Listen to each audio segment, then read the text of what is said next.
Hello बच्चों, आप सभी लोगों का हमारे YouTube पर बहुत बहुत स्वागत है।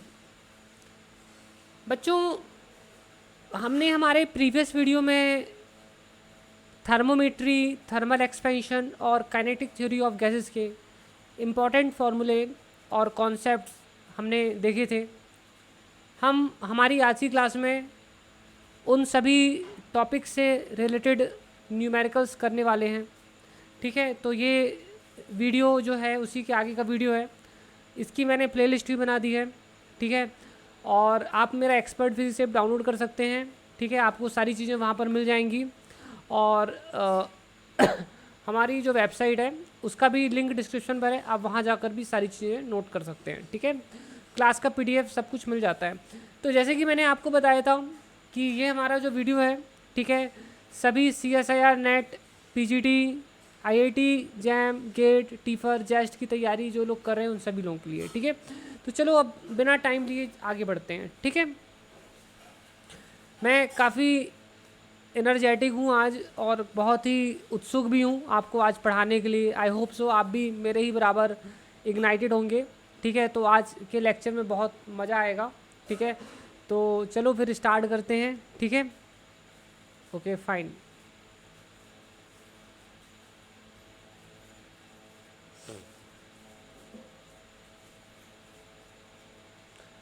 बच्चों, सबसे पहला क्वेश्चन ये है आपकी स्क्रीन के सामने।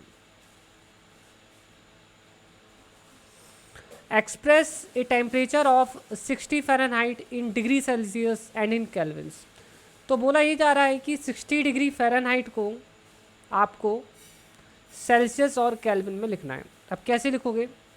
तो आपको याद होगा मैंने प्रीवियस क्लास में बताया था रिलेशन, अलग अलग थर्मोडायनेमिक स्केल्स के बीच में रिलेशन कैसे निकालते हैं। ठीक है, सेल्सियस, केल्विन, ठीक है, Fahrenheit, femur, 0 273। This is the ice point. ठीक है, फ्रीजिंग पॉइंट ऑफ वाटर। इसमें 100 डिवीजन होते हैं, इसमें होते हैं 100 डिवीजन्स, इसमें होते हैं 180 डिवीजन्स और इसमें होते हैं 80 डिवीजन्स। इन सभी के बीच में रिलेशन मैं ऑलरेडी बता चुका हूँ, C-0/100। जो यहाँ आता है उसको यहाँ लिखते हैं और ये जो होता है उसको यहाँ लिखते हैं नीचे। ठीक है, then K-273/100, F-32/180, R-80, R-0/80। ठीक है बच्चों, अब हमें क्या बोला है इस क्वेश्चन में कि जो 60 डिग्री फ़ारेनहाइट है उसे सेल्सियस में लिखना है और उसे केल्विन में लिखना है ना। तो केल्विन में सबसे पहले लिखने के लिए देखो C इक्वल्स टू क्या हो जाएगा, K+K-273। सो ये आपका हो जाएगा K = 273 + C। तो आप क्या करोगे, C की जो वैल्यू है आपको दी है 60। अच्छा, यहाँ पर दरअसल फ़ारेनहाइट में दिया हुआ है तो अपन को ये इसमें इसको पहले देख लेते हैं। ठीक है, तो ये हमारा हो जाएगा K = 180/100। ठीक है, F-32। सो ठीक है, F-32 + 273। ठीक है, तो ये हमारा हो जाएगा। देख लें कहीं कुछ गलत तो नहीं हुआ। हाँ, थोड़ी सा गलत हो गया।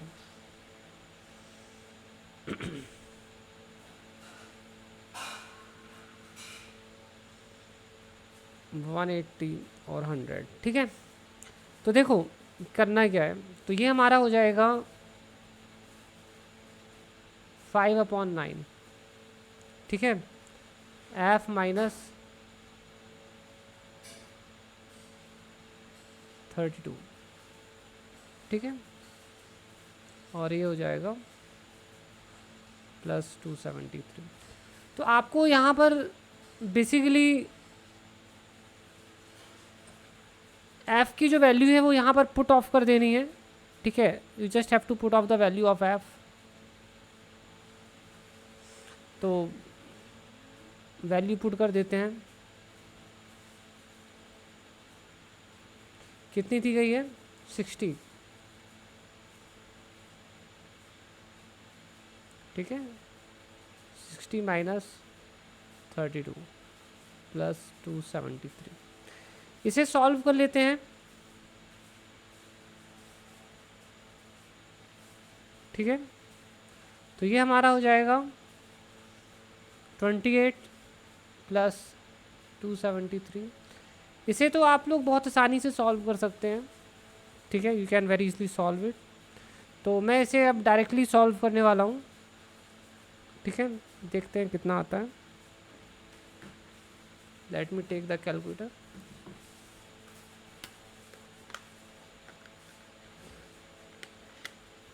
So temperature in Kelvin, right? So 5 into 28 divided by 9,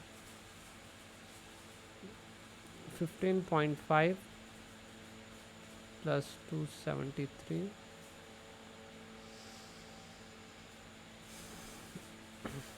ठीक है। तो ये हमारा हो जाएगा 288। तो केल्विन में अगर हम देखेंगे तो हमारा जो टेम्परेचर है वो 288 आ रहा है, ठीक है। 288.5 समथिंग आ रहा है, ठीक है। इसी तरह से आप जो है इसे कन्वर्ट कर सकते हैं, ठीक है। सेल्सियस में भी कन्वर्ट कर सकते हैं।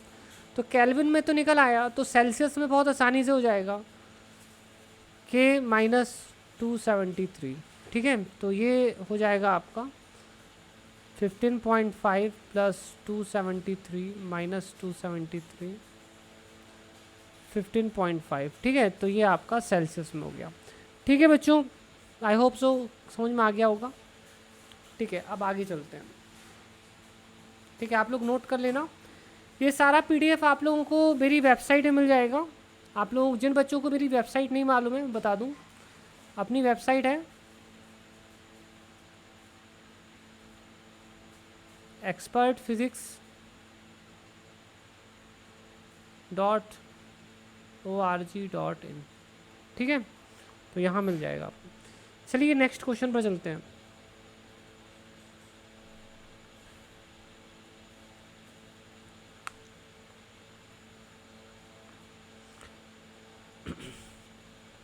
इसे करना है बच्चों आप लोगों को।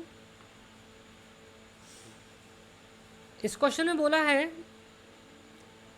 The temperature of an iron piece is heated from 30 degree Celsius to 90 degree Celsius, ठीक है। What is the change in the temperature in the Fahrenheit scale and on Kelvin scale, ठीक है। तो फ़ारेनहाइट स्केल में और kelvin scale में, ठीक है, क्या टेम्परेचर चेंजेस आएंगे। तो चलो करते हैं फिर। तो जैसे कि आप लोगों को मालूम है C-0/100 इक्वल्स टू होता है K-273/100, ठीक है। तो ये और ये तो कट जाएगा। अगर मैं दोनों तरफ डेल्टा लूँ तो डेल्टा C इक्वल्स टू होता है डेल्टा K। मतलब जितना चेंज सेल्सियस स्केल में होता है उतना ही चेंज जो होता है वो किस में होता है, केल्विन स्केल में भी होता है, ठीक है। तो हमें केल्विन स्केल में अगर चेंज निकालना है, ठीक है, तो वो तो बहुत ही स्ट्रेट फॉरवर्ड है, ठीक है। What is the change in on the Kelvin scale. तो डेल्टा के इक्वल्स टू हो जाएगा, ठीक है, 90 minus 30 that is equals to 60, ठीक है। तो इतना चेंज आएगा केल्विन स्केल में।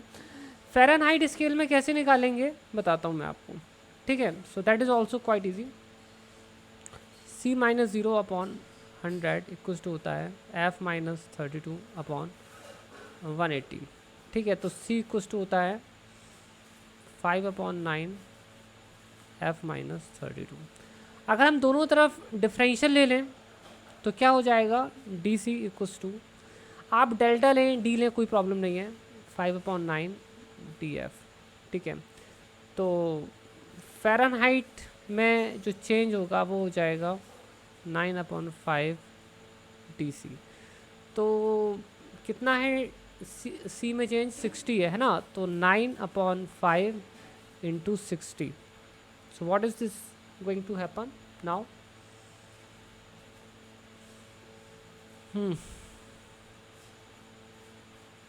12, and 9 into 12 you have to find out now. I am just using the calculator, but you don't have to use this calculator. 12 into 9. Okay, so it is coming out to be 12 into 9. So it is 108. ठीक है, तो Fahrenheit में आएगा 108. ठीक है, fine. ठीक है, clear है, सभी लोग नोट कर लेना. ठीक है, डिस्क्रिप्शन में सारी चीज़ें की लिंक्स दिए हुए हैं. ठीक है, सभी चीज़ों का लिंक जो है डिस्क्रिप्शन पर दिया हुआ है.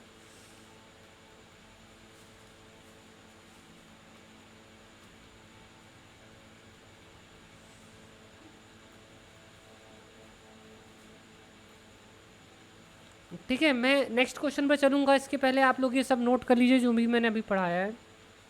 ठीक है,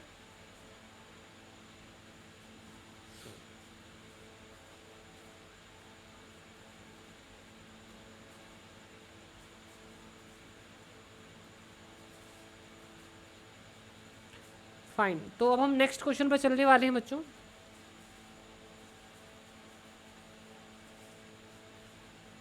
नेक्स्ट क्वेश्चन हमारा ये है. ठीक है, ये देखो, इस क्वेश्चन में हमसे बोला है a steel ruler exactly 20 centimetre long, ठीक है, is graduated to give correct measurements at 20 degree centigrade. ठीक है, तो स्केल है और 20 सेंटीमीटर की है. ठीक है, एंड इट इज़, उसमें जो लाइंस बनाई गई हैं, ठीक है, they give correct measurement at 20 degree Celsius. मतलब जब रूम टेम्परेचर 20 डिग्री सेल्सियस होता है तो वो स्केल सही रीडिंग देती है. So will it give readings that are too long और too short at lower temperature. तो बोल रहे हैं कि अगर टेम्परेचर को कम कर दें तो क्या होगा. बच्चों देखो, थर्मल एक्सपेंशन के अकॉर्डिंग अगर हम किसी चीज़ का टेम्परेचर घटाते हैं तो वो कॉन्ट्रैक्ट होता है, और जब हम किसी चीज़ का टेम्परेचर बढ़ाते हैं तो वो चीज़ एक्सपेंड होती है. तो हमारी जो स्केल है वो क्या हो जाएगी, ये मान लीजिए कि करेक्ट स्केल है. ठीक है, this is the correct scale. ठीक है, 20 डिग्री सेल्सियस में मान लो हमने इसका टेम्परेचर घटा दिया तो ये क्या हो गई, छोटी हो गई. तो 1 2 3 4 है ना, 1 2 3 4. अब ये मान लो हो गया 0 डिग्री सेल्सियस में. ठीक है, अब बच्चों आप जब इसमें से क्या करोगे, अब मेजरमेंट करोगे तो जिस भी चीज़ का मेजरमेंट करोगे उसकी लेंथ आपको ज़्यादा मिलेगी. ठीक है, क्योंकि अब इतनी स्केल जो होती है, ठीक है, ये एक स्केल हो गई है. अब इसमें मान लो ये 5 इंच की थी तो अब ये 5 इंच की है.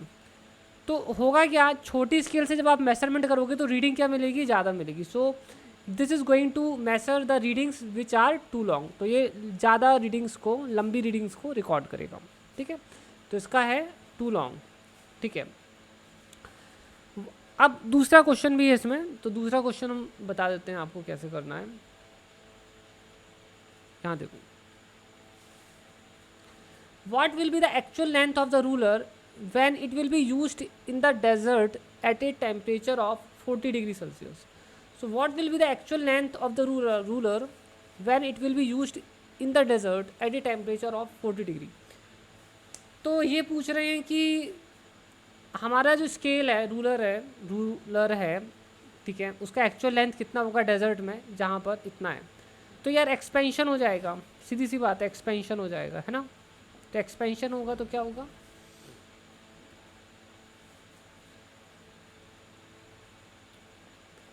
एल डैश तो होगा, एल डैश की लेंथ है तो इसमें इसकी ओरिजिनल लेंथ तो होगी, बाकी जो चेंज इन लेंथ है तो थर्मल एक्सपेंशन के फॉर्मूले में मैंने बताया था. ठीक है, दिस इज इक्वल टू होता है अल्फ़ा एल डेल्टा टी. तो हम यहाँ पर हमारा जो अल्फ़ा है उसकी वैल्यू रखेंगे. ठीक है, सो दैट इज़ 12.2 इंटू 10 की पावर. ठीक है, ठीक है, सॉरी, -15 पर सेंटीग्रेड इंटू 20 सेंटीमीटर्स।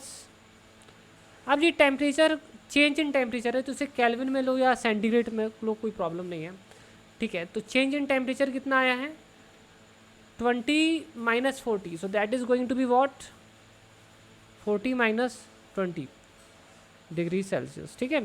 तो सेल्सियस तो कट ही जाएगा। तो ये हमारा सॉल्व करने पर आपको मिल जाएगा, आप सॉल्व कर लेना, ठीक है। तो आप यहाँ पर इसकी एक्चुअल लेंथ रखेंगे 20 सेंटीमीटर प्लस डेल्टा एल आप जो भी निकालते हैं, ठीक है। तो इस तरह से आप सॉल्व करेंगे तो आपका जो आंसर है वो आ जाना चाहिए, ठीक है, इट शुड कम, ठीक है।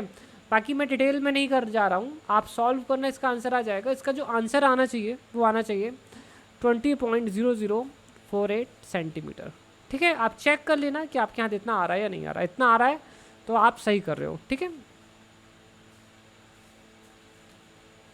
बच्चों हमारा जो एक्सपर्ट फिजिक्स ऐप है, ठीक है, हम हर संडे को इसमें लाइव क्लास भी लेते हैं, ठीक है। तो आप चाहें तो एक्सपर्ट फिजिक्स ऐप में लाइव क्लास भी अटेंड कर सकते हैं हमारी, संडे को 7 बजे, ठीक है।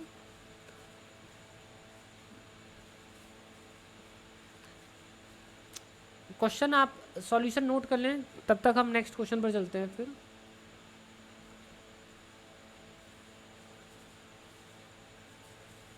ठीक है, आई होप सो नोट कर लिया आप लोगों ने। नेक्स्ट क्वेश्चन अपना ये है, इस क्वेश्चन में अपन से ये बोला गया है find the coefficient of volume expansion, of an ideal gas at constant pressure, ठीक है। Find the coefficient of volume expansion of an ideal gas at constant pressure. तो कैसे निकालोगे आप वॉल्यूम कोफिशिएंट? तो सबसे पहले तो आपको ये जानना होगा कि volume coefficient of volume expansion होता क्या है। तो बच्चों इसे अपन गामा कहते हैं और इसकी वैल्यू होती है 1/v dv/dt। इसको आप याद रखना, ठीक है। This is called volume expansion coefficient, ठीक है।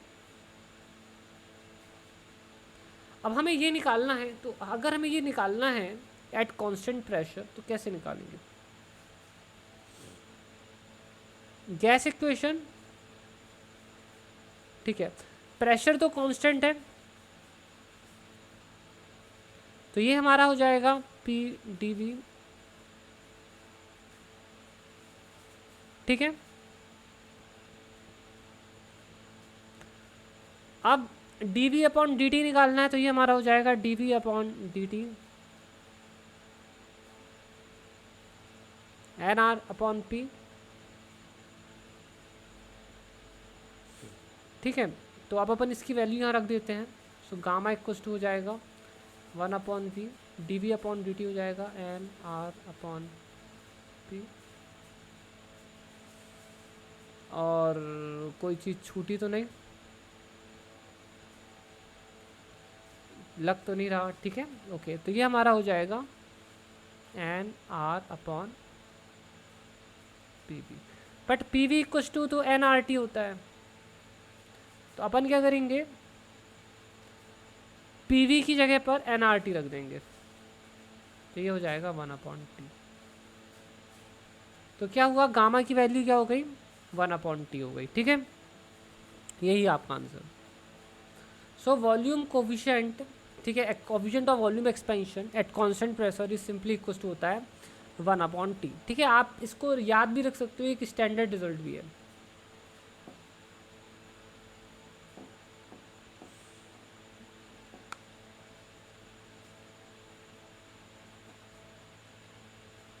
ठीक है, आप लोग इसे नोट कर लें, फिर अपन नेक्स्ट क्वेश्चन पर चलने वाले हैं। आज का मौसम बहुत अच्छा है, यहाँ पर काफ़ी बारिश हुई है और गर्मी बहुत पड़ रही थी, तो थोड़ा राहत है। बच्चों आप लोग मेरे टेलीग्राम ग्रुप से जुड़ जाइए, काफ़ी सारे बच्चे जुड़े हुए हैं, आप भी जुड़ जाएंगे तो आप लोग भी वहाँ डिस्कशन कर सकते हैं, ठीक है, ओके। और जब भी मैं लाइव क्लास लेता हूँ तो आप लाइव क्लास में भी आ सकते हैं, ठीक है।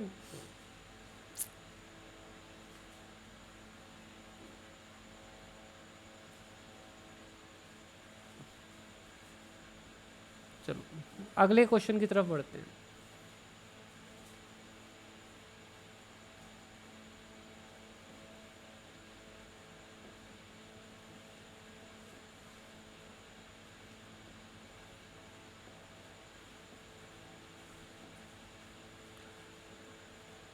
The scale on a steel metre, the scale on a steel metre stick is calibrated at, ठीक है, 15 डिग्री सेल्सियस, ठीक है।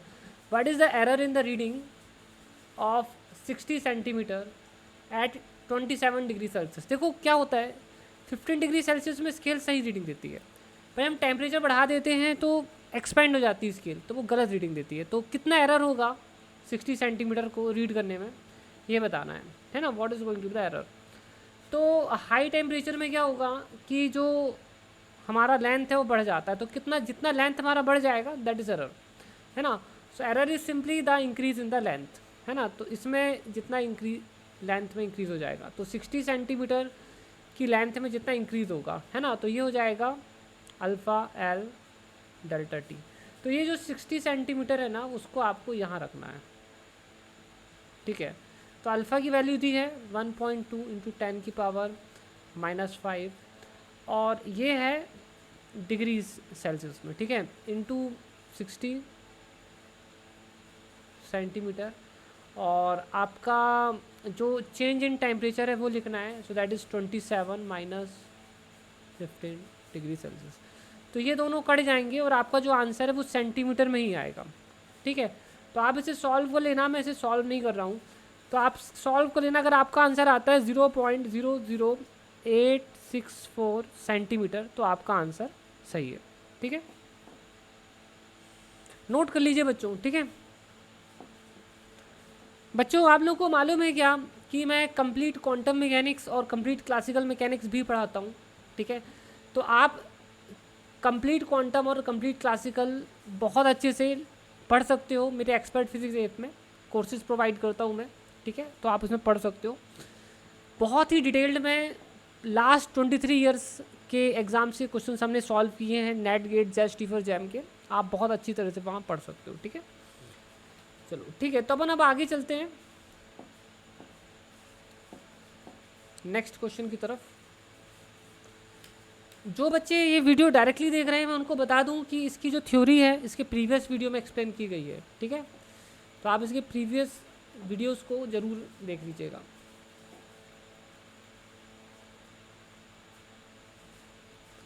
हम नेक्स्ट क्वेश्चन की तरफ बढ़ने वाले हैं बच्चों।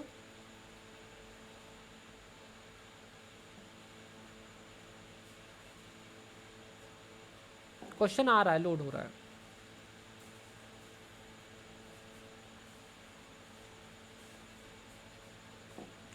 तो क्वेश्चन ही रहा,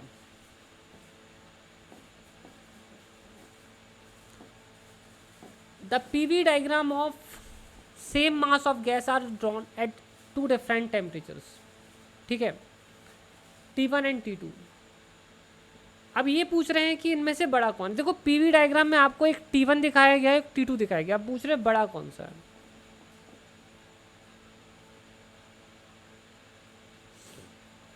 देखो मैं आपको एकदम सिंपल लैंग्वेज में बताता हूँ कि बड़ा कौन सा। देखिए किसी भी पॉइंट पर जाते हो, मान लीजिए इसी पॉइंट को हम सेलेक्ट करते हैं, तो यहाँ पर आप देखिए कि पीवी का जो प्रोडक्ट है वो ज़्यादा है ना। आप इसी के नीचे कोई भी यहाँ पर पॉइंट ले लीजिए, इसमें पीवी की वैल्यू कम आएगी। मतलब मेरे कहने का मतलब है PV for graph 2 is going to be greater than the product for 1, ठीक है। अब देखो टेम्परेचर किसका ज़्यादा होगा। देखिए पीवी इक्वल टू क्या होता है, आरटी होता है, तो जिसका प्रोडक्ट पीवी ज़्यादा होगा उसका टी भी ज़्यादा होगा, क्योंकि इसका पीवी ज़्यादा है इसीलिए क्या होगा, RT2 is greater than RT1। तो ये आपका हो जाएगा T2 is greater than T1, ठीक है। नोट कर लीजिए बच्चों।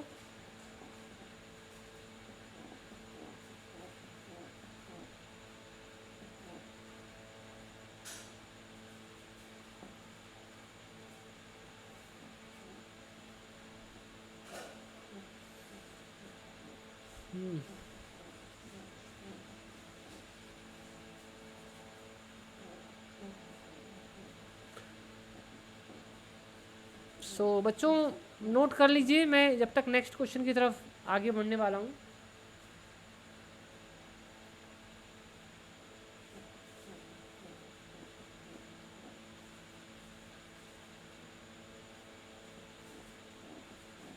मेरा क्वेश्चन जो है मैं लोड कर रहा था, पता नहीं कहाँ चला गया। ओके, मुझे लगता है काफ़ी आगे आ गए हम। मैं क्वेश्चन ढूंढ रहा हूँ बच्चों, थोड़ा वेट करें।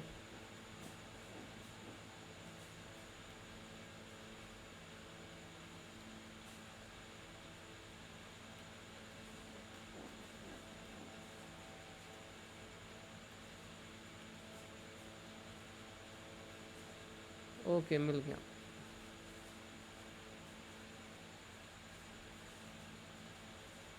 तो क्वेश्चन मैं दे रहा हूँ आपको, ठीक है? Just 1 second.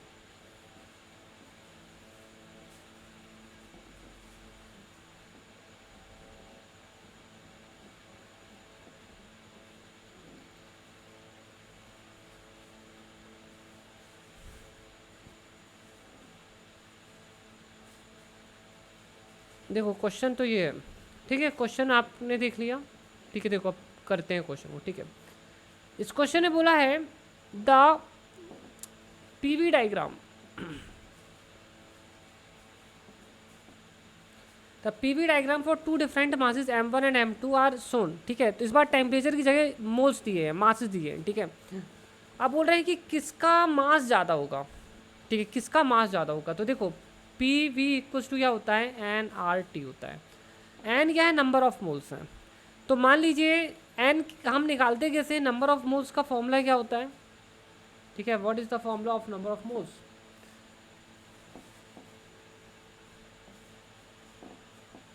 ठीक है, नंबर ऑफ मोल्स निकालने का जो फॉर्मूला होता है दैट इज इक्वल्स टू होता है total mass of the gas, ठीक है, अपॉन मास ऑफ 1 मोल, ठीक है? So what is M, M is the molar mass, molar mass, mass of just 1 mole. तो आपको एन क्या है, नंबर ऑफ मोल्स मिल जाएंगे। तो ये हो जाएगा P V equals to small m capital M R T, ठीक है? और ये आपका हो जाएगा m equals to P V upon R T M, ठीक है? अब देखो बच्चों, किसी भी पॉइंट पर जो है पीवी का प्रोडक्ट ज़्यादा है ना? ठीक है, पीवी का जो प्रोडक्ट है वो ज़्यादा है, आप देख सकते हो, है ना? और एम उसकी डायरेक्टली प्रोपोर्शनल है, ठीक है? एम उसी के प्रोपोर्शनल है, तो m is proportional to PV product PV. तो सीधी सी बात है m two is going to be greater than m one, ठीक है? समझ में आ गया है बच्चों सभी को, ठीक है? फिर अब आगे नेक्स्ट क्वेश्चन की तरफ चलेंगे अपन लोग।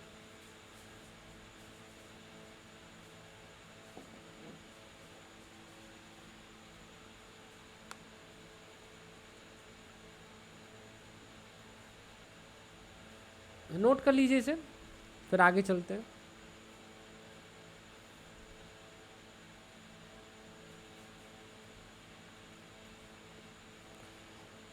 बच्चों नेक्स्ट क्वेश्चन ये है, इस क्वेश्चन में ना क्या बोला गया है, द पीटी मतलब pressure and temperature graph for a given mass of an ideal gas is shown in the figure, ठीक है? What inference can be drawn regarding the change in volume, ठीक है? तो पीटी ग्राफ जो है वो आपको यहाँ दिखा दिया गया है, और आपको वॉल्यूम के रिगार्डिंग पूछा गया कि वॉल्यूम कांस्टेंट है या इंक्रीज़ हो रहा है या डिक्रीज़ हो रहा है, बस इतनी ही चीज़ पूछी गई है, ठीक है?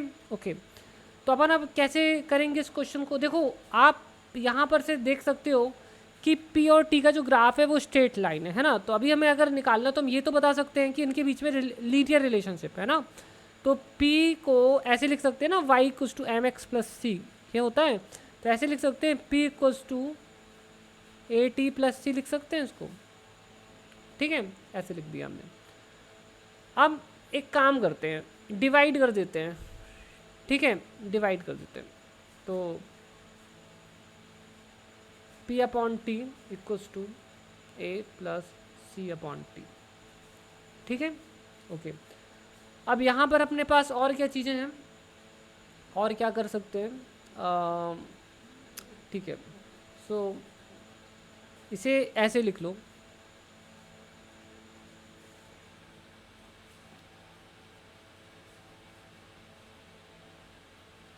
ठीक है? अब देखो सीधी सी बात है, देखो यहाँ पर हमसे पूछा है कि क्या हो रहा है, तो यहाँ से यहाँ की तरफ जा रहे हैं तो टेम्परेचर तो बढ़ रहा है ना। So T B is greater than T A, ठीक है, T B is greater than T A, right. So 1 upon, ठीक है, T B is going to be less than 1/TA as per the mathematics, ठीक है।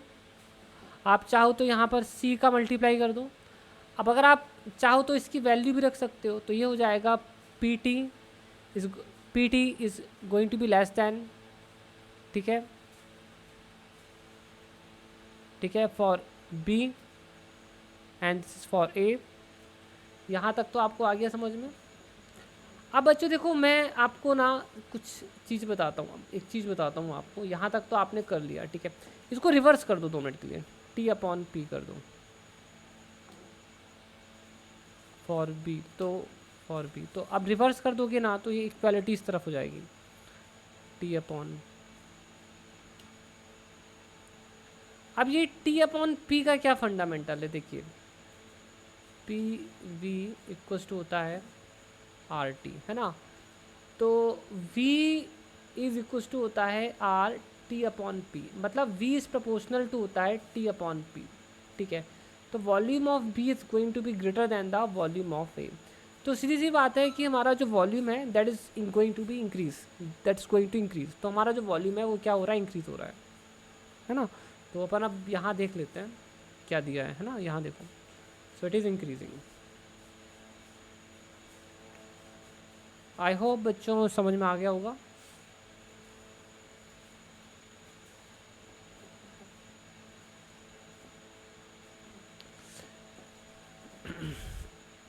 अपन अब next question पर चलने वाले हैं। We are going to proceed towards the next question.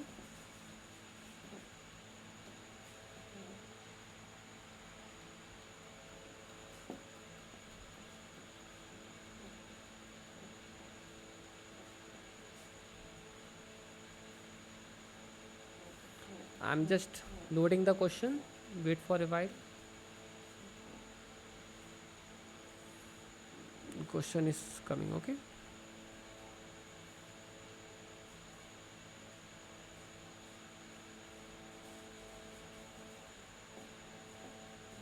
Okay, so the question is as follows, okay. आपके सामने question है। इस क्वेश्चन में बोला है a tank used for filling helium balloons. तो आपने मेले में तो गए होंगे, मेले में आपने देखा भी होगा कि उनके पास एक टंकी होती है ना गैस की, जैसे अपने घर में टंकी होती है। उस टंकी की मदद से वो क्या करते हैं, बैलून को फुलाते हैं, है ना। यहाँ पर एक बटन होती है कुछ, उससे वो बैलून्स को फुलाते हैं, ठीक है। So the tank use to for filling helium balloons as a volume of, ठीक है, has a volume of this much. तो टैंक का वॉल्यूम इतना है and it contains 2 moles of helium, और इसके अंदर 2 मोल्स भी हैं हीलियम के, और 20 डिग्री सेल्सियस में। Assuming that the helium behaves like an ideal gas. तो हीलियम को आप नॉबल एटम होता है हीलियम, इनर्ट गैस है ये, ठीक है, तो इसे आइडल मान सकते हैं। What is the total translational kinetic energy of the molecules of the gas. तो अपन को क्या निकालना है, काइनेटिक एनर्जी निकालनी है, ठीक है। अब काइनेटिक एनर्जी कैसे निकालेंगे, देखो क्या होता है बच्चों, काइनेटिक एनर्जी जो होती है, हमने उसका फॉर्मूला आपको बताया था, आपको याद भी होगा। काइनेटिक एनर्जी पर डिग्री ऑफ फ्रीडम जो होती है वो होती है ½ kT, है ना। काइनेटिक एनर्जी पर डिग्री ऑफ फ्रीडम कितनी होती है, ½ kT। तो 3D में कितनी हो जाएगी, 3/2 kT। और अगर हमें n मोल्स के लिए निकालनी है तो कितनी हो जाएगी, 3/2 n kT, ठीक है, 3/2 n kT हो जाएगा, ठीक है। और R इक्वल टू कितना होता है, n k होता है, ठीक है। R इक्वल टू हमारे पास होता है n k। तो हम बस यही देख रहे हैं कि इसको अब कैसे हम कन्वर्ट कर लें अच्छी तरह से, ठीक है। तो इसको अपन क्या करें, 3/2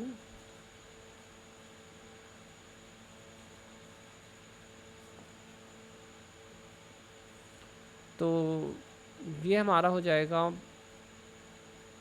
R अपॉन N, ठीक है। अब देखो 3/2, तो ये यहाँ पर क्या है, टोटल नंबर ऑफ, ठीक है, this is not the number of moles, this is the total number of atoms, इसके अंदर जितने भी हीलियम के एटम्स हैं, ठीक है। And this is the basically Avogadro number, ठीक है, ये एवोगैड्रो नंबर है। तो ये चीज़ क्या बनाएगी, this will form the number of moles, ठीक है। तो ये हो जाएगा आपका n बार, बोल देता हूँ RT। तो ये आपका ना फॉर्मूला होता है। आप इस फॉर्मूले को आगे के लिए याद भी रख सकते हो, ठीक है, और चाहो तो बना भी सकते हो, जैसा आपको करना हो, ठीक है, आपके ऊपर है। मैं तो रिकमेंड करूँगा कि याद ही रख लो, ठीक है। Okay, so n bar is the number of moles, और कैपिटल N क्या है, एवोगैड्रो नंबर है, मतलब एक मोल में कितने पार्टिकल्स होते हैं, ठीक है। चलो अब अपन इस क्वेश्चन को यहाँ सॉल्व करते हैं। सो क्या बोल रहा है भाई यहाँ पर, ठीक है, क्या निकालना है, काइनेटिक एनर्जी निकालनी है, ठीक है। तो काइनेटिक एनर्जी इक्वल्स टू हो जाएगा 3/2 nRT। इसका एक और भी तरीका है, क्या होता है, जो आइडल गैस की जो टोटल एनर्जी होती है ना, वो होती है F/2 nRT, और काइनेटिक एनर्जी, और आइडल गैस की जो काइनेटिक एनर्जी होती है वो इंटरनल एनर्जी के ही बराबर होती है, ठीक है। ओके, तो आप चाहो तो ऐसे भी कर सकते हो, और डिग्री ऑफ फ्रीडम जो आपको मालूम है 3 है, ठीक है, हीलियम मोनोएटॉमिक गैस है, ठीक है। So it is like this, तो ये इतना हो जाएगा, ठीक है बच्चों। ओके, तो अब हम निकाल सकते हैं। तो नंबर ऑफ मोल्स हमें कितना दिया है, 2 मोल्स दिए हैं। गैस कांस्टेंट हम जानते हैं 8.31 कुछ होता है, ठीक है। टेम्परेचर 20 डिग्री दिया है, तो इसे केल्विन में कन्वर्ट करना पड़ेगा, तो 273 + 20, तो ये हो जाएगा 293, ठीक है। आप इसे सॉल्व कर लेना, ठीक है, ये आपके ऊपर है सॉल्व करना। जब आप इसे सॉल्व करोगे तो आपका आना चाहिए 7.3 × 10⁻³ जूल्स, ठीक है। अगर आपके यहाँ सॉल्व करने पर इतना आया तो आपने सही किया। इसने नेक्स्ट पूछा है एवरेज काइनेटिक एनर्जी पर मॉलिक्यूल, ठीक है। तो एवरेज काइनेटिक एनर्जी पर मॉलिक्यूल कैसे निकालेंगे, ये देख लो।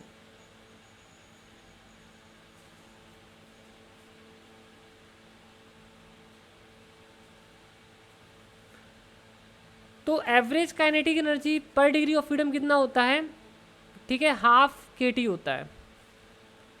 तो 3D में कितना हो जाएगा,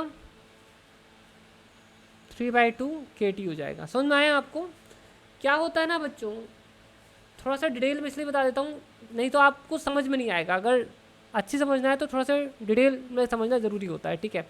तो करना कुछ नहीं है, आप जस्ट वैल्यू पुट कर दो 3/2।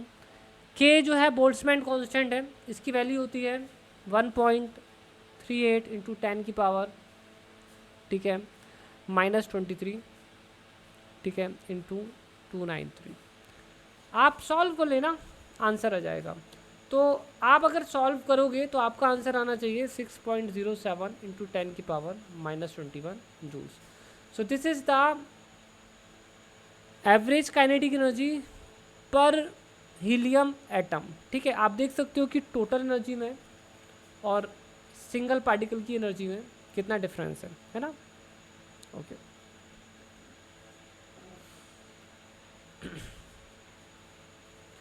नेक्स्ट क्वेश्चन पे चलेंगे, आप लोग इसे नोट कर लीजिए जब तक।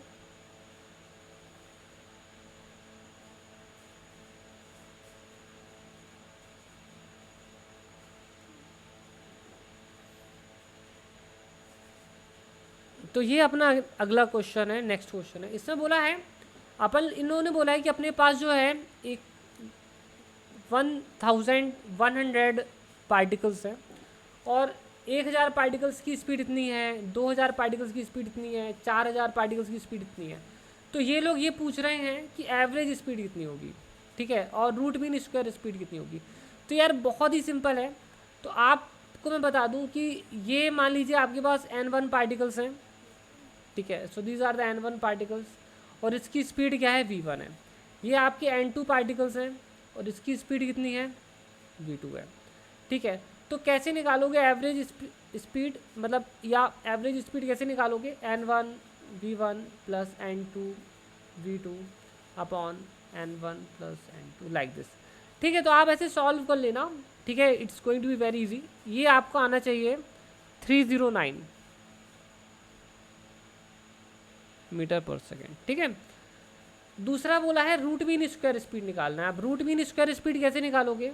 VRMS N1, ठीक है, V1 का स्क्वायर, N2 V2 का स्क्वायर, ठीक है, N1 प्लस N2। अब क्योंकि हमने यहाँ स्क्वायर कर दिया है ना, तो अभी ये वेलोसिटी नहीं रहेगी। अब इसके बाद रूट लगाओगे तब इसका वेलोसिटी का डायमेंशन आएगा। ठीक है, तो इसे सॉल्व कर लेना। ये सॉल्व करने पर आएगा 328 मीटर पर सेकेंड। ठीक है, तो ये कर लेना। हालांकि ये ध्यान रखिए कि हमने यहाँ जो वेलोसिटीज़ और पार्टिकल्स लिए हैं ये थोड़ा सा, ठीक है, ऐसा यूजली होता नहीं है, बट क्वेश्चन ऐसा बना दिया गया है। ठीक है, तो ज़रूरी नहीं है कि ये जो है रियलिटी में ऐसा होता हो। ठीक है, तो ये क्वेश्चन बस ऐसा ही है। ठीक है, चलो आगे चलते हैं, आप लोग नोट कर लेना।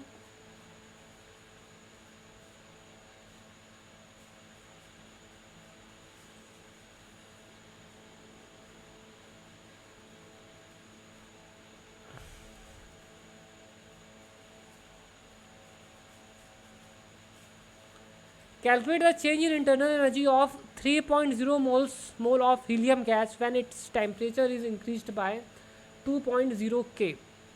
सो यहाँ बोला है calculate the change in internal energy. ठीक है, देखो जो इंटरनल एनर्जी होती है ना, उसमें जो चेंज होता है वो होता है NCV dt। ठीक है, और आइडल गैस की जो इंटरनल एनर्जी होती है ना, वो ऐसे लिखते हैं,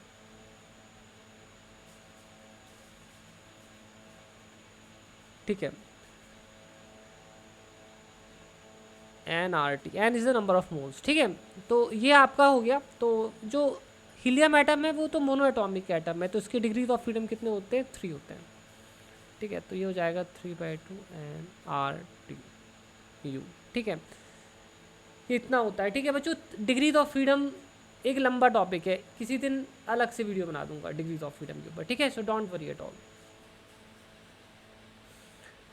काफ़ी मज़ा आ रहा है आज पढ़ाने में। ठीक है, मैं काफ़ी एनर्जेटिक हूँ और आई होप सो आप भी अभी भी एनर्जेटिक होंगे। तो हमें क्या निकालनी है? इंटरनल एनर्जी निकालनी है ना। तो इंटरनल एनर्जी निकालने के लिए 3/2, ठीक है, इंटू 3 इंटू गैस कांस्टेंट की जो वैल्यू होती है 8.31, और टेम्परेचर कितना है? When the temperature change in temperature, so that is equal to है 2, है ना, 2 केल्विन दिया है।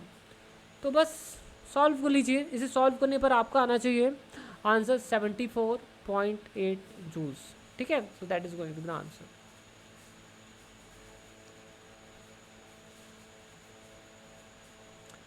जस्ट नोट इट डाउन बच्चों, नोट कर लीजिए। ठीक है,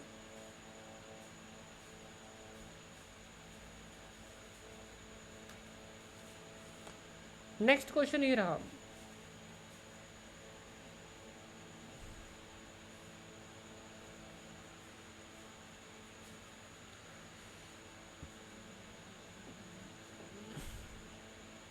इन a crude model of rotating diatomic molecule, तो ये अपना डायटोमिक मॉलिक्यूल है, क्लोरीन है ना, Cl2।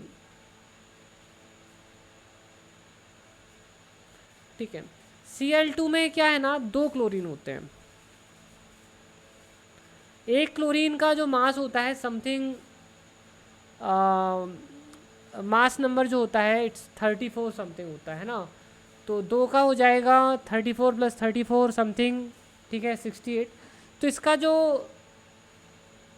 हमारा जो मोलार मास होगा, ठीक है, वैसे अपन निकालने की जरूरत नहीं है, इन्होंने ऑलरेडी दिया है।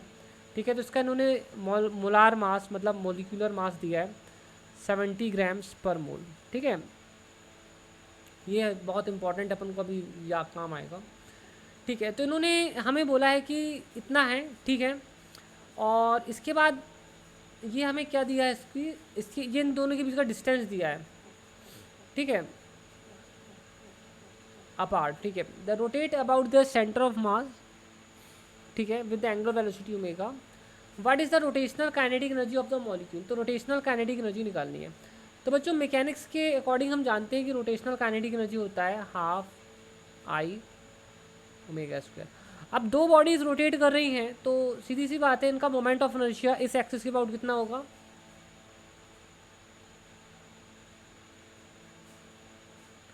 तो आपको आर निकालना पड़ेगा। तो जो अपना आर है ना यहाँ पर, वो हो जाएगा 2.0 इंटू 10 की पावर माइनस 10/2। तो ये अपना ये आर निकल आएगा। मास कैसे निकालोगे? देखो ये ना दो दो क्लोरीन एटम्स का मोलार मास है, ठीक है। तो एक क्लोरीन एटम का मोलार मास कितना होगा? ठीक है, मैं बता देता हूँ आपको। तो एक क्लोरीन एटम का निकालोगे मोलार मास, ठीक है, let's call it as M dash. तो ये हो जाएगा 70/2, ठीक है। अब ये तो ग्राम्स पर मोल में दिया है ना, तो इसको SI यूनिट्स में कन्वर्ट करना है, ठीक है। तो ये हम क्या करेंगे यहाँ पर 70/2 इंटू 10 की पावर, आप यहाँ पर क्या करेंगे -3 कर देंगे, तो ये केजी में हो जाएगा, केजी। और अपन को क्या है ना, एक्चुअली में एक पार्टिकल का मास निकालना है, तो एक मोल का है। तो एक पार्टिकल मतलब एक क्लोरीन का निकालना है, तो यहाँ पर मोल की वैल्यू रख दो, क्योंकि ये तो एक मोल का मास है। मतलब ये तो कितने क्लोरीन एटम्स का मास है? 6.023 इंटू 10 की पावर 23 क्लोरीन एटम्स का मास है। तो अगर हमें एक क्लोरीन एटम का मास निकालना है तो हमें क्या करना पड़ेगा? इसको डिवाइड करना पड़ेगा 6.023 इंटू 10 की पावर 23 से, ठीक है। तो ये हमें मिल जाएगा एक क्लोरीन एटम का मास, ठीक है। तो ये हमारा जो है एक्चुअली में एम डैश डैश ये हो गया, ठीक है। अब आपको करना कुछ नहीं है, बस यहाँ पर वैल्यूज पुट कर दीजिए, ठीक है। तो ओमेगा स्क्वायर लिखना भूल गया हूँ, तो आप यहाँ पर एम की वैल्यू पुट कर दो, एम डैश की, एम डैश डैश की, आर की, और ओमेगा आपको आई थिंक तो क्वेश्चन में ही दिया है, ठीक है। आपका आंसर आ जाएगा, ठीक है। तो ये थोड़ा सा टीडियस है, सॉल्व करना पड़ेगा, ठीक है। तो आपका सॉल्व करने पर आंसर आना चाहिए 2.32 इंटू 10 की पावर -21 जूल्स। अगर आपका आंसर इतना आ जाता है तो आपने सही कर लिया है, ठीक है। और ठीक है, ओके फाइन, नेक्स्ट क्वेश्चन पर चलते हैं। आप लोग नोट कर लीजिए इसको।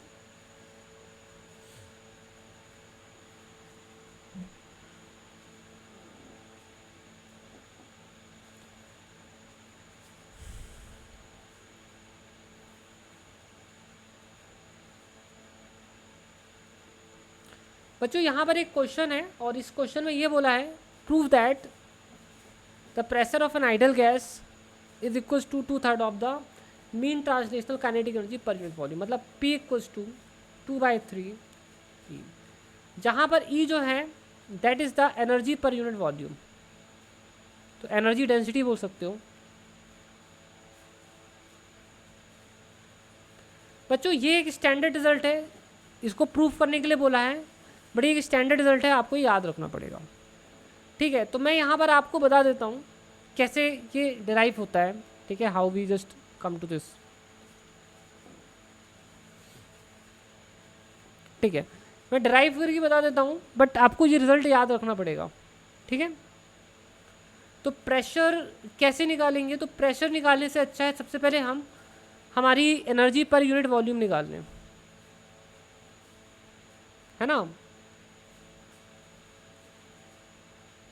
तो ऑटोमेटिकली रिलेशन मिल ही जाएगा,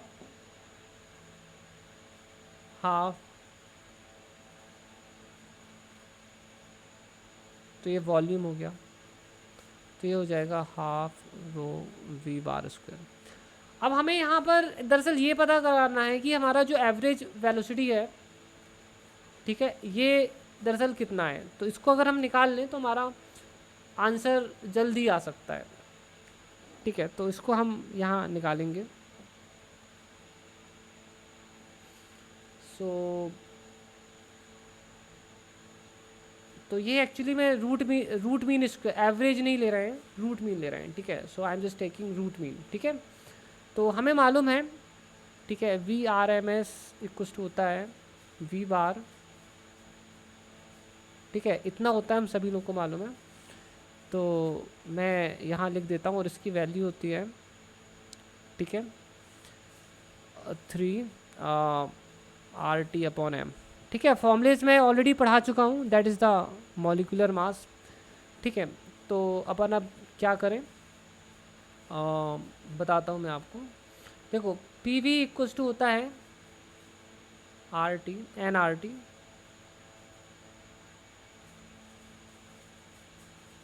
मास of the entire gas, mass of 1 mole, molecular mass. ठीक है, तो ये आपका हो जाएगा V upon M equals to R T upon P M, तो ये हो जाएगा rho equals to R T upon P M. ठीक है, तो अपन अब इसे और कैसे प्रोसीड करें। ठीक है, फाइन। ठीक है, तो कुल मिलाकर अगर देखा जाए तो कहीं मिस्टेक तो नहीं की अपन ने।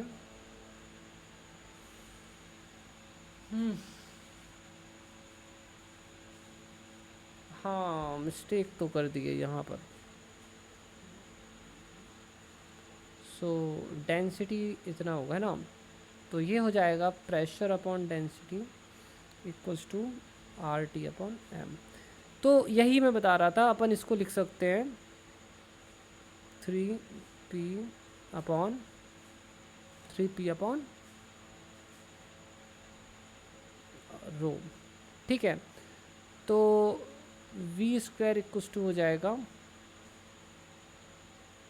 3p upon rho. ठीक है, चलो अब मैं यहाँ पर ना वैल्यू पुट करता हूँ एनर्जी की।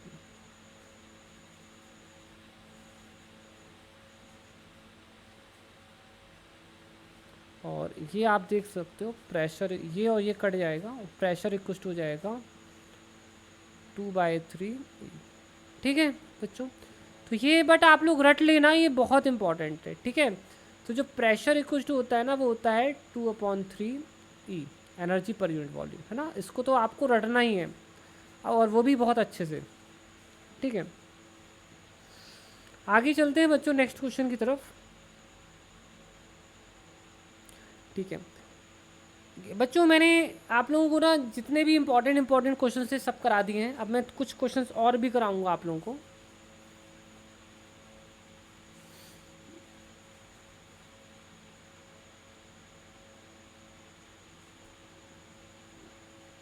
क्वेश्चन आ रहा है,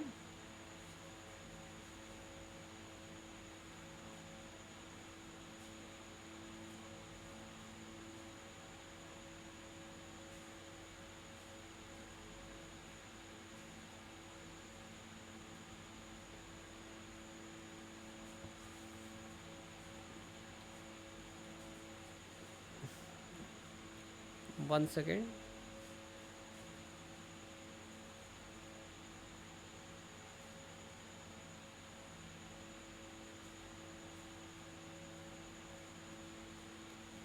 सो question is as follows. Okay, यहाँ देखिए,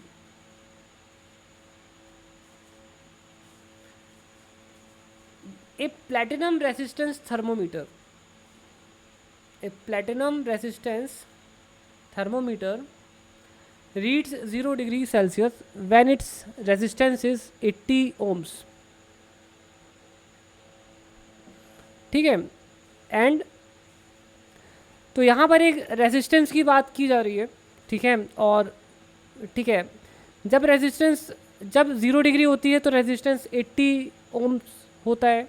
ठीक है, दिखता है। जब 100 डिग्रीज में इतना दिखता है, तो temperature, find the temperature at which the resistance is, तो 86 डिग्री 86 ओम्स जब शो करेगा तो टेम्परेचर कितना होगा। तो आपको याद होगा थर्मोमेट्रिक प्रॉपर्टी मैंने आपको पढ़ाया था। ठीक है, property eight T degree Celsius minus property eight 0 degree Celsius upon property eight 100 degree Celsius minus property eight 0 degree Celsius into 100 degree Celsius. ठीक है, तो हमें पता लगाना है कि इतनी प्रॉपर्टी पर कितना टेम्परेचर है। तो यहाँ आएगा आपका 86, यहाँ पर आएगा 80, यहाँ पर आपका आएगा रेजिस्टेंस एट 100 डिग्री सेल्सियस कितना है 90 माइनस 80 इंटू 100। तो आप बस यहाँ पर वैल्यूज पुट कर दीजिए और सॉल्व कर दीजिए, आंसर आएगा। अगर आपका 60 डिग्री आता है so you have done it correctly. ठीक है,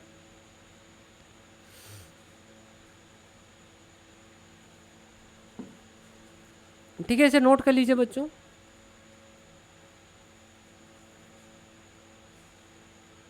फिर नेक्स्ट क्वेश्चन की तरफ चलते हैं।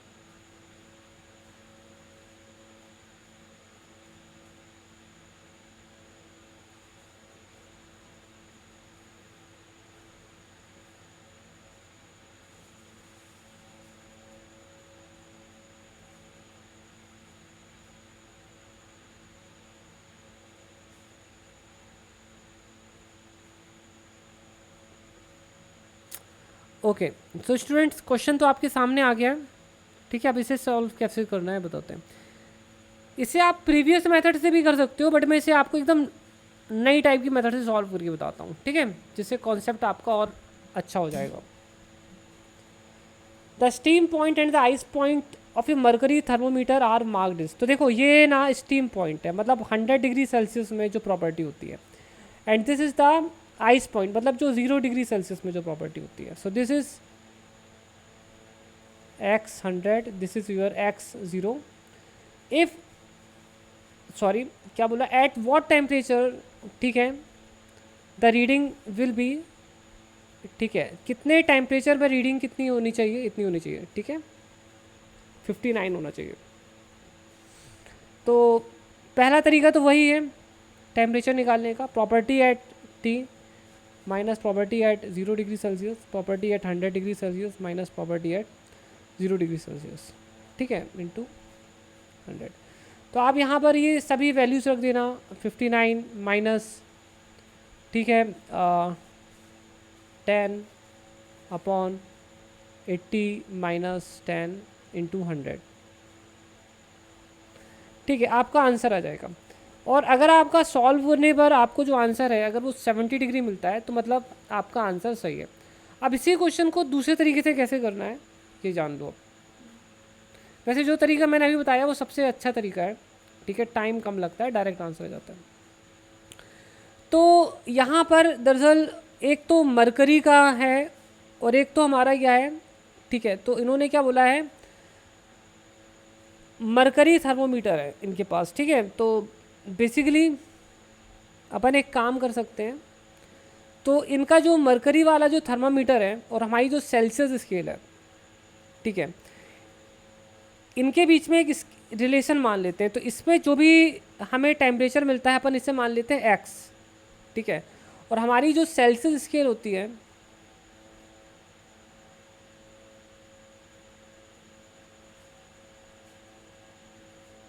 ठीक है, हमारी जो सेल्सियस स्केल है, ठीक है, तो उस पर अपन मान लेते हैं y, है ना। सो this is the temperature on Celsius scale. ठीक है, and this is the temperature on centigrade scale.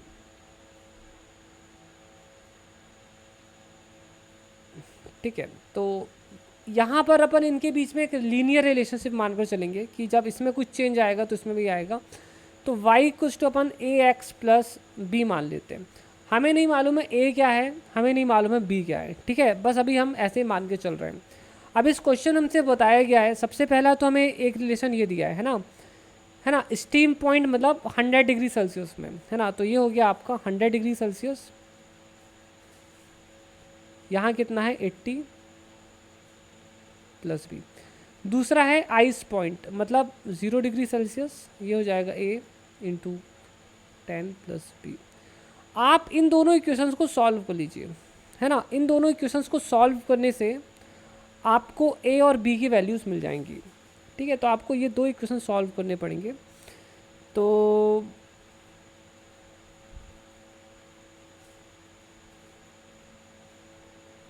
यहाँ पर हमको जो b है that is what we are getting it is coming out to be 10a। ठीक है, तो हमें यहाँ भी सॉल्व करना पड़ेगा। बी की वैल्यू को हम यहाँ पुट कर देते हैं। सो 180A प्लस 10A, तो ये हमारा आ रहा है सॉल्व करने पर 80A अपॉन 100। तो ए की वैल्यू हमें मिल जाएगी सॉल्व करने पर। मैं देख लेता हूँ 100, मैं कैलकुलेटर का यूज़ कर रहा हूँ बट आप मत करना, ठीक है, क्योंकि एग्ज़ाम में आपको कैलकुलेटर नहीं मिलेगा। सो आई थिंक हमारे यहाँ कहीं मिस्टेक हो गया है। So it is coming, oh sorry silly mistake हो गई है। सो इट इज़ 18, है ना। सो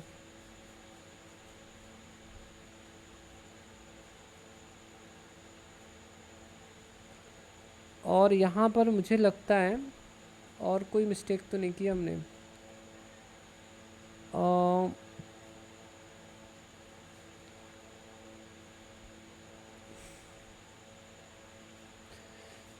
अच्छा, यहाँ पर बच्चों एक मिस्टेक हो गया है, ठीक है, वो मिस्टेक मैं आपको बता देता हूँ क्या है। ठीक है, स्टार्टिंग से ही मिस्टेक हो गया। कोई बात नहीं बच्चों, बड़े बड़े क्वेश्चन में छोटी छोटी मिस्टेक हो जाती है। ठीक है, क्या अपन ने इस क्वेश्चन को ज़्यादा हल्के में ले लिया ना, ठीक है, that was the main reason. देखो 100 डिग्री सेल्सियस में, ठीक है, मरकरी थर्मामीटर को कितना मार्क किया गया है, 80। 0 डिग्री सेल्सियस में कितना मार्क किया गया है, 10 डिग्री। एक्चुअली में हमको ना इसको ऐसे इंडिपेंडेंट वेरिएबल लेना है और उससे डिपेंडेंट लेना है। It should be independent and it should be dependent. तो ये हमारा हो जाएगा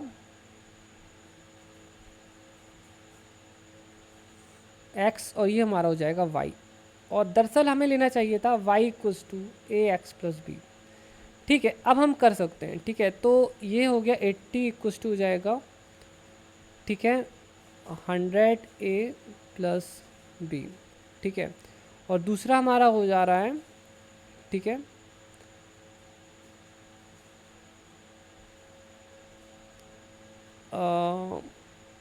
tan equals to 0 a plus b. तो b की वैल्यू मुझे मिल जाएगी 10 और यहाँ से हम a की वैल्यू निकाल लेंगे। 80 माइनस 10 अपॉन 0.7। तो हमारा y कुछ हो जाएगा 0.7a माइनस 10, 0.7x।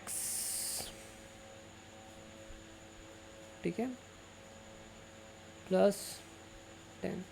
तो बच्चों अब हमसे पूछा है कि एट व्हाट टेम्परेचर, है ना, सेंटीग्रेड स्केल में 59 कब मिलेगा। तो आपको करना कुछ नहीं है, आप यहाँ पर 59 वैल्यू लगा दीजिए।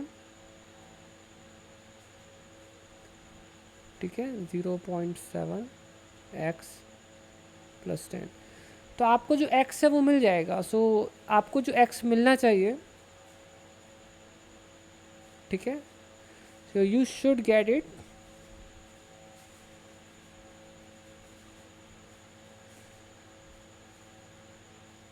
59 minus 10 upon 0.7। So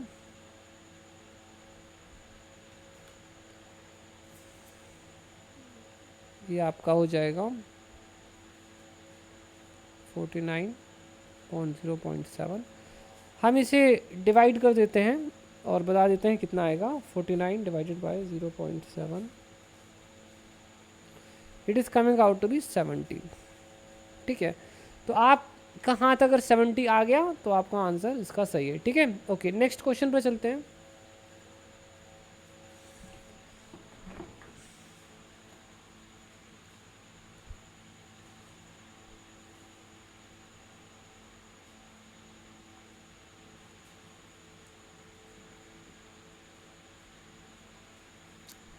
find the root mean square speed of hydrogen molecule at room temperature. Root mean square speed कितनी होती है? 3RT upon m। तो हाइड्रोजन मॉलिक्यूल हम कहते हैं H2 को, तो क्या हो जाएगा, इसका मोलार मास कितना होगा? 2 ग्राम्स पर मोल। ठीक है, तो आपको इसको जब लिखोगे तो केजी में लिखना पड़ता है, 2 × 10⁻³ ठीक है, ऐसा यूनिट्स में लिखना पड़ेगा, केजी पर मोल।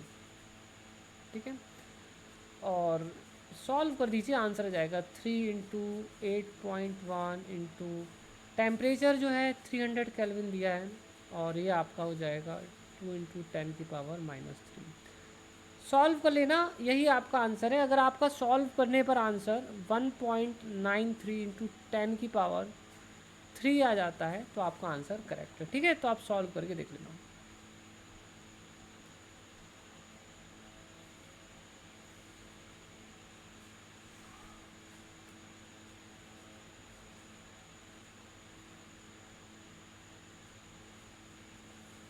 Find the temperature at which oxygen atoms would have the same root mean square speed as that of hydrogen molecules।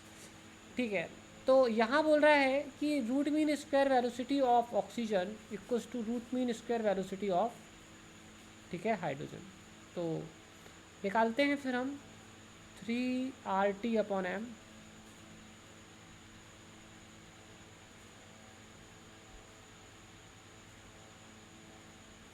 तो ये ऑक्सीजन का हो जाएगा, टेम्परेचर ऑफ ऑक्सीजन,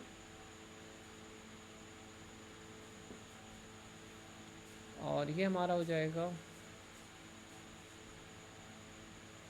हाइड्रोजन का,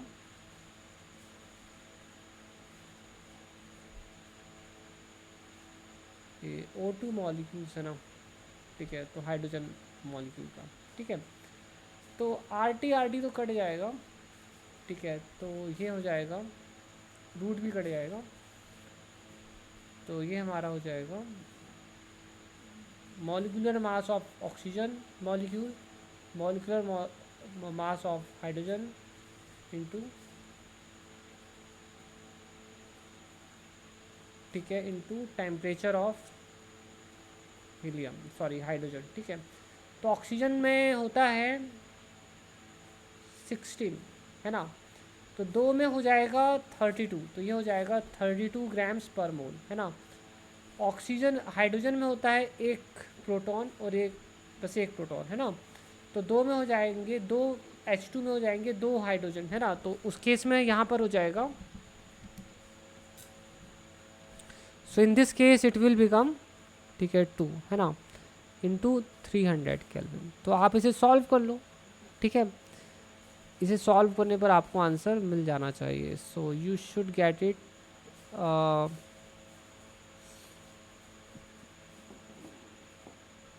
कितना दिया हुआ है, 3 दिया है ना। ओके, तो ये आपका हो जाएगा 16 × 300 केल्विन, तो ये हो जाएगा 4800। ठीक है बच्चों, ओके।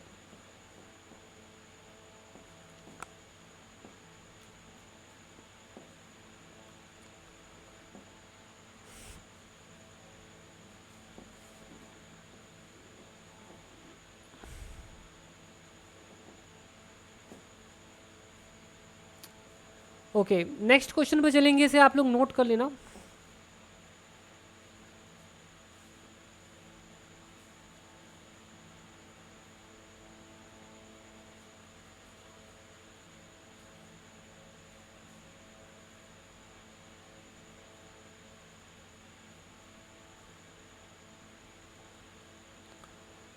एक glass beaker holds exactly 1 litre at 0 degree Celsius, what its volume.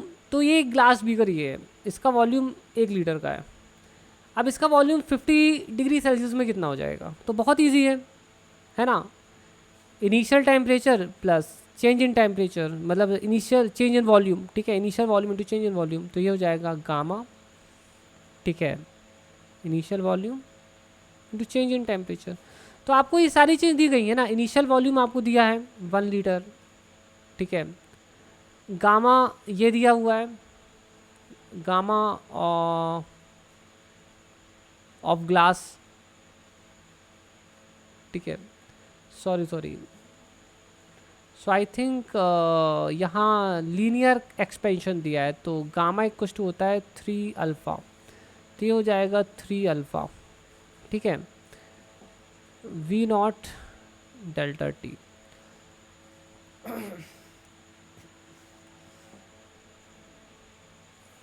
One plus 3 into 8.3 into 10 की पावर -6 इंटू वी नॉट 1, और टेम्परेचर चेंज है आपका 50। इसे सॉल्व कर लेना, अगर सॉल्व करने पर आपको मिलता है 1.001 लीटर्स, तो आपका आंसर सही है, ठीक है, इतना हो जाएगा। अब इसमें बोला है if the beaker is filled with mercury at 0 degree Celsius, अगर मरकरी को 0 डिग्री सेल्सियस पर फिल कर दिया जाता है ना, what volume of the mercury overflow when the temperature is, तो कितना मरकरी गिरेगा 50 डिग्री सेल्सियस पर, ठीक है। देखो क्या हो रहा है ना, अब मैं आपको बताता हूँ यहाँ पर अब हो क्या रहा है। देखो ये तो हमारा ग्लास था, जब हम ये 0 डिग्री पर था, ठीक है, और इस पर क्या था, मरकरी भी हमने भर दिया, ये मरकरी भर दिया। अब जब ये तो 0 डिग्री सेल्सियस पर था, जब टेम्परेचर को बढ़ाते हैं तो ग्लास क्या हो जाता है, एक्सपेंड हो जाता है, बट इसके साथ मरकरी भी एक्सपेंड होता है, तो हो सकता है कि मरकरी और ज़्यादा एक्सपेंड हो गया हो, तो कुछ मरकरी बाहर भी गिर जाएगा, ठीक है। तो यही पूछ रहा है कि कितना गिरेगा, तो कुछ नहीं, आपको इस बार अब मरकरी का वॉल्यूम निकालना है, ठीक है, volume of mercury, so initial volume of the mercury plus, ठीक है, गामा डेल्टा टी। तो आप ये निकाल लेना, और जैसे ही आपको ये मिल जाता है, ठीक है, तो आप क्या करेंगे, जो ग्लास का जो वॉल्यूम था, ठीक है, इन दोनों को घटा देना, volume of mercury minus volume of glass, तो आपको पता चल जाएगा कि कितना वॉल्यूम ऑफ मरकरी नीचे गिर रहा है, ठीक है। तो ये आपका सॉल्व करने पर कितना आना चाहिए, ठीक है, it should come out to be, बता देता हूँ कितना आएगा, 8 ml आना चाहिए, ठीक है, या 0.008 लीटर्स आना चाहिए, ठीक है। 1 लीटर में 10 की पावर 3 ml होते हैं, ठीक है, मिलीलीटर्स होते हैं। तो इतना अगर आपका आंसर आ गया तो आपका आंसर सही है, आपने सही कर लिया है, ठीक है। नेक्स्ट क्वेश्चन पर चलने वाले हैं।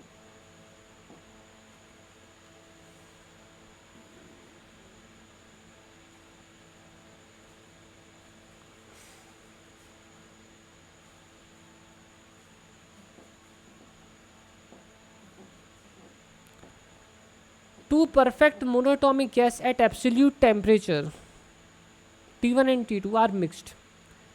There is no loss of energy, है ना, there is no loss of energy। तो दो परफेक्ट मोनोटॉमिक गैसेज हैं, ठीक है, उनको T1 T2 में टेम्परेचर पर मिक्स कर दिया गया है और कोई लॉस नहीं हुआ एनर्जी का।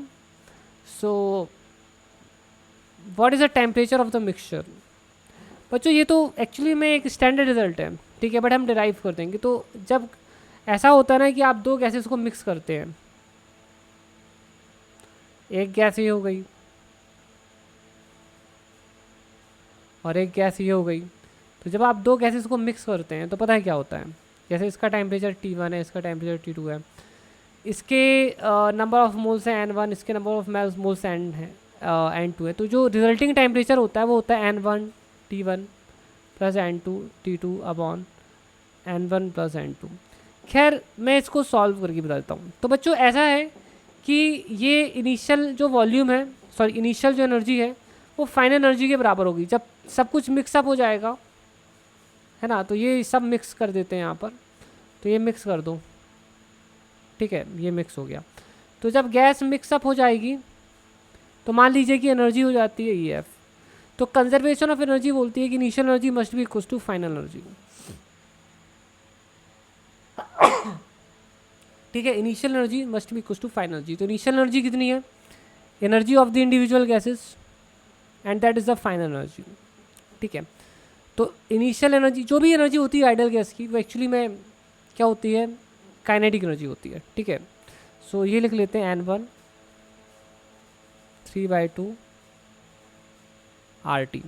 अभी आपको बताया था जो इंटरनल एनर्जी होती है वही काइनेटिक एनर्जी होती है आइडल गैस की। ठीक है, इस तरह से ये हो जाएगा N2 3/2 RT2।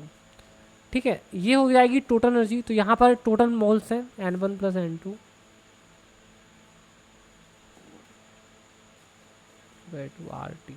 तो अगर आप सॉल्व करोगे T की वैल्यू निकालोगे सॉल्व करके तो वो कितना आएगा, इतना आ जाएगा। ठीक है, नोट कर लीजिए बच्चों।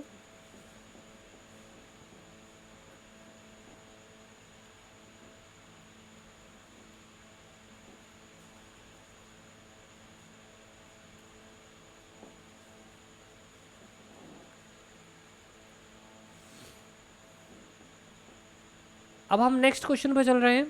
नेक्स्ट क्वेश्चन हमारा ये है,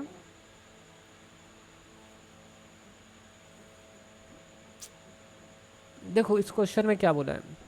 इस क्वेश्चन में हमसे बोला है कि a beam of particles each of mass m0। तो ये पार्टिकल्स की बीम हो गई।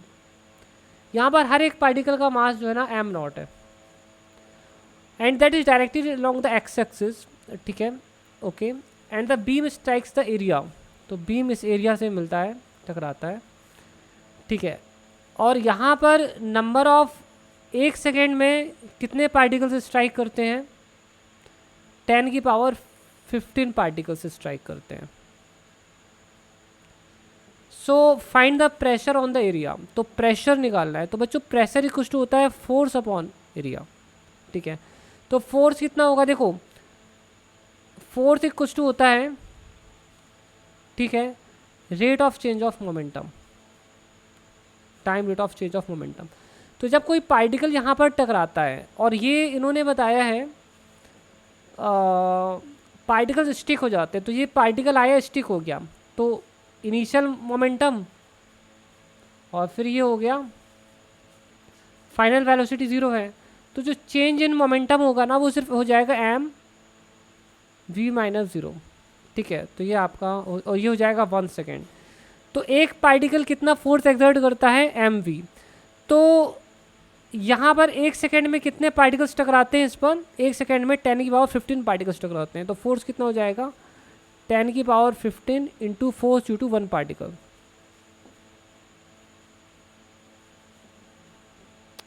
ठीक है, अपॉन एरिया 1 mm² है ना,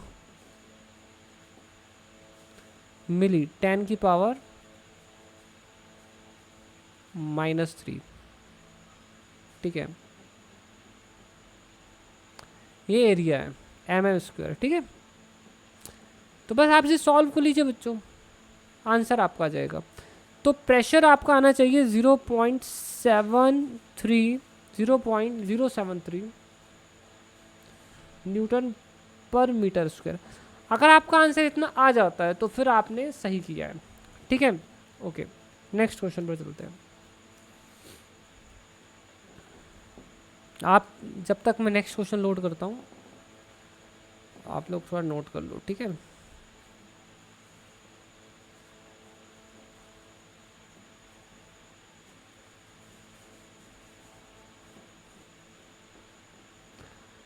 one mole of an ideal monoatomic gas is taken at a temperature of 300 K। है ना, 1 mole of an ideal monoatomic gas is taken at a temperature of 300 K।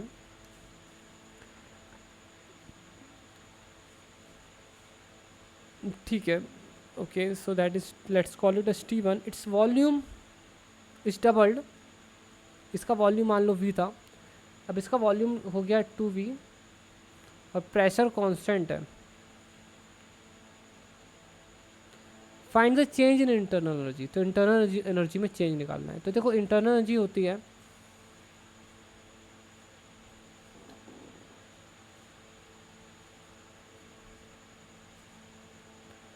तो change in internal energy हो जाएगा।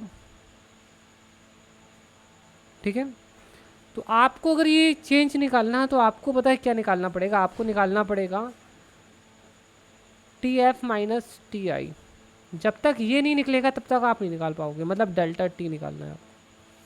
So delta T कैसे निकालेंगे, तो उसके लिए हमें इनिशियल टेम्परेचर और फाइनल टेम्परेचर चाहिए, right. So we want that.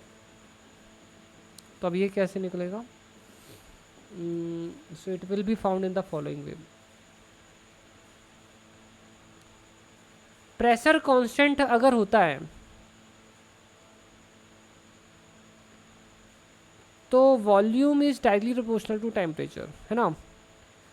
तो V I upon V F, T I upon T F, volume को डबल कर दिया, इनिशियल टेम्परेचर है तो ये हमारा हो जाएगा 600, ठीक है। तो ये फाइनल टेम्परेचर हो गया। तो डेल्टा टी हमारा हो जाएगा 600 upon 300, that is equal to 300। बस आ गया बच्चों आंसर। आप यहाँ पर वैल्यू पुट कर दो, 3/2, नंबर ऑफ मोल्स कितने हैं 1 इंटू 8.3 इंटू 300। तो आपको सॉल्व करने पर आना चाहिए 450 आर। तो आप इसे सॉल्व मत करना, इसको आप आर ही लिखे रहने देना, ठीक है। तो अगर आपका आंसर इतना आ गया तो आपका आंसर करेक्ट है, ठीक है।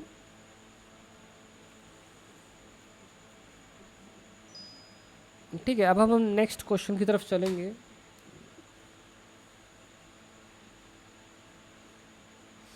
ठीक है, किसी ने मैसेज किया है, okay. So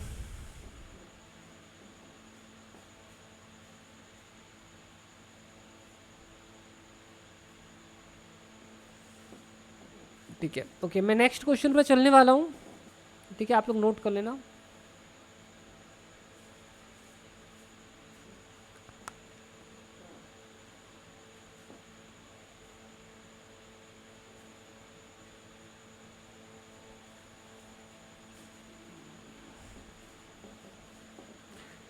A sphere of diameter 7 centimeter and mass 266.5 grams floats on a liquid।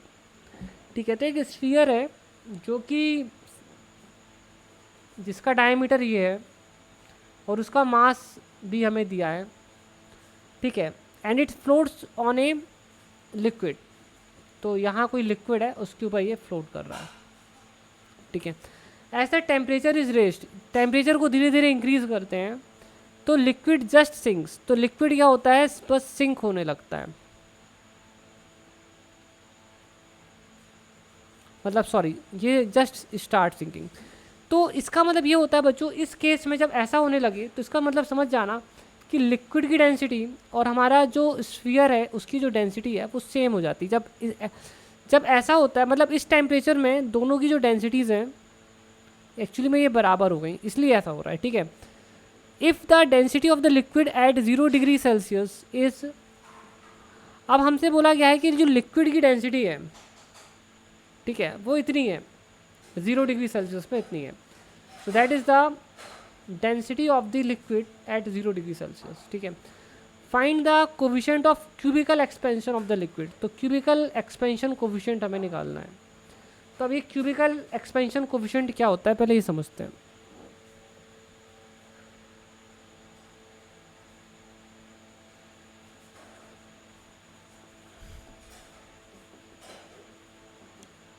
देखो, जैसे वॉल्यूम एक्सपेंशन कोफिशिएंट होता है, ऐसी डेंसिटी के लिए भी एक रिलेशन है। जैसे वॉल्यूम का होता है ना, ऐसे ही डेंसिटी के लिए भी लिख सकते हो, ठीक है।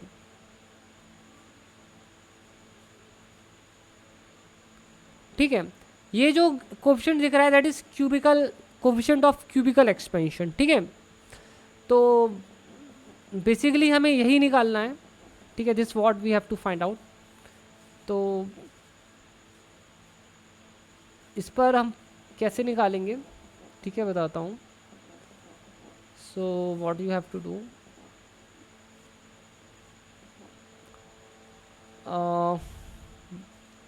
देखिए how to deal.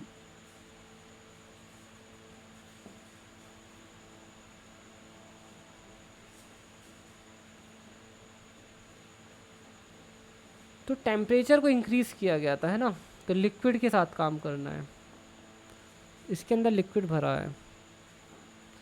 So 0 degree पर लिक्विड की जो डेंसिटी है वो है 1.5 समथिंग, ठीक है। और जब इसे हीट कर देते हैं तो उसकी जो डेंसिटी होती है लिक्विड की, है ना, सो that is density of liquid at 0। तो जब हम टेम्परेचर रेज करते हैं तो लिक्विड की जो डेंसिटी होती है वो स्फीयर की डेंसिटी के बराबर हो जाती है,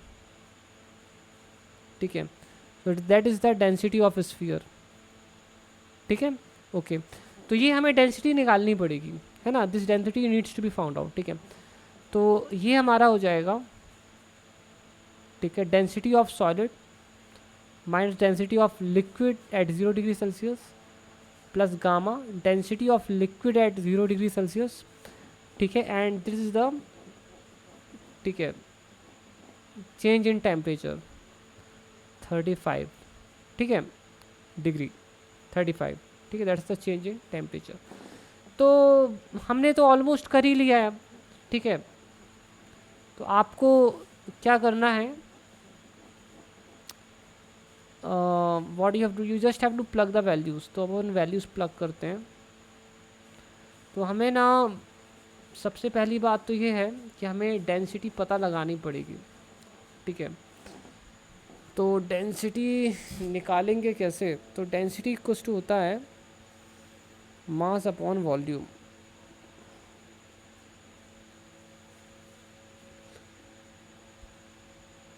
सो इसका जो मास है वो हमें दिया गया है,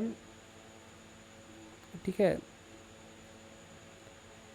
266.5 ग्राम्स।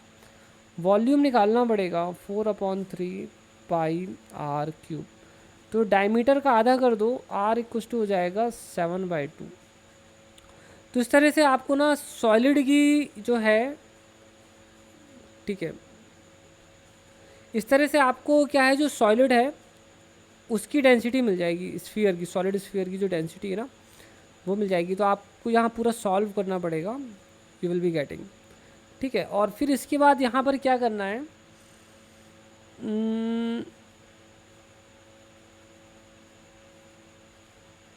ठीक है। तो ये जो वैल्यू है, ठीक है, इस पॉइंट पर जो लिक्विड, ये ही डेंसिटी लिक्विड की भी है क्योंकि अब वो सिंक हो रहा है ना। तो आपको यहाँ पर ये क्या करना है, इसकी वैल्यू यहाँ पर पुट कर देनी है, ठीक है। एंड लिक्विड की डेंसिटी 0 में तो ये दिया हुआ है, तो ये वैल्यू आप यहाँ रख देना, ठीक है। और बाकी तो आप सॉल्व कर लोगे तो गामा मिल जाएगा, ठीक है। तो इस तरह से कोफिशिएंट, वॉल्यूम एक्सपेंशन कोफिशिएंट आपका निकल आएगा, ठीक है स्टूडेंट्स। तो मैंने काफ़ी क्वेश्चंस करा दिए हैं और मैं थोड़ा टाइम देख लूँ कितना हो गया है। तो लगभग 1.5 घंटे की क्लास हो गई है बच्चों, ठीक है। तो मैंने आज अपनी तरफ से कोशिश की है कि ज़्यादा से ज़्यादा प्रैक्टिस क्वेश्चंस करा सकूं। तो आप लोगों को तो मालूम है कि ये जो हमारी वेबसाइट है, ठीक है, वहाँ पर आपको सारे वीडियोस एक साथ मिल जाते हैं।